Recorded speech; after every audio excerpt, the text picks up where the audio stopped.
ఏదైతే ఆ, గతంలో కవిత కవిత ఇచ్చినటువంటి స్టేట్మెంట్, లేకపోతే మిగిలినటువంటి బీఆర్ఎస్ శ్రేణులు ఏదైతే పార్టీ మారుతా ఉన్నారో వాళ్ళు కావచ్చు, మిగిలినటువంటి బీజేపీలో జరిగినటువంటి ఎమ్మెల్యేలు, మిగిలిన వాళ్ళందరూ చేసిన కామెంట్ ఏంటంటే బీఆర్ఎస్ ప్రభుత్వం, బీఆర్ఎస్ పార్టీ ముఖ్యంగా కేసీఆర్, కేటీఆర్ వీళ్ళంతా కూడా పార్టీని తీసుకెళ్లి బీజేపీలో దీన్ని విలీనం చేయబోతా ఉన్నారు, బీజేపీతో వీళ్ళు కుమ్మక్కయ్యారు కాబట్టి మేము పార్టీ వీడుతున్నామని కొంతమంది, అదే సందర్భంలో కవిత వాక్యాలు కూడా దీనికి ఆజ్యం పోసినటువంటి పరిస్థితి కనిపిస్తా ఉంది. అయితే అవే వాక్యాల్ని తీసుకొని నిన్న రేవంత్ రెడ్డి చెప్పినటువంటి విషయం ఏంటంటే ఫార్ములా ఈ కేసులో ఎందుకు కేటీఆర్ని అరెస్ట్ చేయలేదు, కేటీఆర్ని అరెస్ట్ చేయాలని చెప్పేసి గవర్నర్కి ఆల్రెడీ దానికి సంబంధించినటువంటి మొత్తం డేటా పెట్టి అరెస్ట్ చేయడానికి అనుమతి కోరితే గవర్నర్ అనుమతి ఇవ్వలేదు.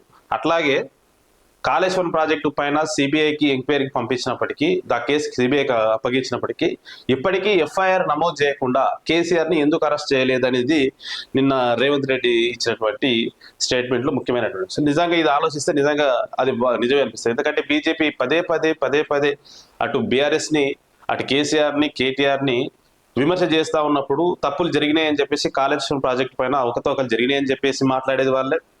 అదేవిధంగా కేటీఆర్ అనేక సందర్భాల్లో ఈ రాష్ట్రానికి సంబంధించినటువంటి ఆర్థిక అంశాల్లో చాలా తేడాలు చేశారు, ఫార్ములా ఈలో చాలా డబ్బుల్ని నొక్కేశాడని చెప్పేసి మాట్లాడింది కూడా బీజేపీ పార్టీని.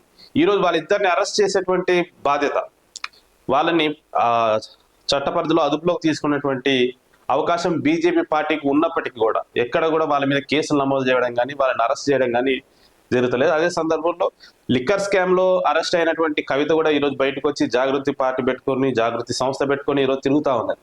నిజంగా బీఆర్ఎస్ కి బీజేపీకి ఎటువంటి లోపల ఒప్పందాలు లేకపోతే ఎందుకు వాళ్ళిద్దరిని అరెస్ట్ చేయట్లేదు, ఎందుకు వీళ్ళని ఆ కేసుల్లో నిందితులుగా తీసుకోవట్లేదు అని చెప్పేసి నిన్న రేవంత్ రెడ్డి చేసినటువంటి వ్యాఖ్యలు చాలా ఘాటైన వ్యాఖ్యలు.